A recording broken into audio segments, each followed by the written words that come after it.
नागालैंड में जेडीयू की इकाई का भंग कर दिया गया है। जो विधायक थे वहाँ से वो आपकी पार्टी में आए, इसको लेकर क्या करें? क्या नागालैंड में भी जो हुआ अब बिहार में भी तैयारी होगी 2024? देखिए, जनता दल में विद्रोह की शुरुआत हुई है।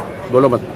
नीतीश कुमार ने तेजस्वी यादव को जो अपना उत्तराधिकारी घोषित किया, वो जनता दल के अधिकांश कार्यकर्ता विधायकों को स्वीकार नहीं है और उसी का परिणाम था कि उपेंद्र कुशवाहा जी ने विद्रोह किया, मीना सिंह ने विद्रोह किया और अब ये आग नागालैंड तक पहुंच गई।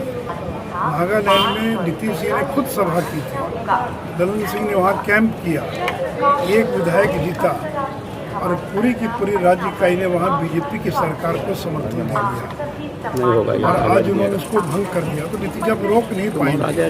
ये जो जनता दल में आग लगी है, ये भारी विस्फोट की तैयारी है और आगे आने वाले दिनों में और बड़ी संख्या में लोग छोड़ कर और जनता दल में भाग रहे हैं। डूबते जहाज में कोई सवारी करना नहीं चाहता है। अब तो जिलों के अंदर बीजेपी के अंदर बड़ी संख्या में उनके कार्यकर्ता पदाधिकारी बीजेपी में शामिल हो रहे हैं। तो नीतीश जी अभी इस विद्रोह को रोक नहीं पाएंगे। मोदी जी, सवाल ये है कि जिस तरीके से 9 नेताओं ने सीबीआई के विरोध में प्रधानमंत्री को पत्र लिखा, मुख्यमंत्री नीतीश कुमार का नाम नहीं है, क्या लगता है नीतीश कुमार राजनीति कर रहे हैं?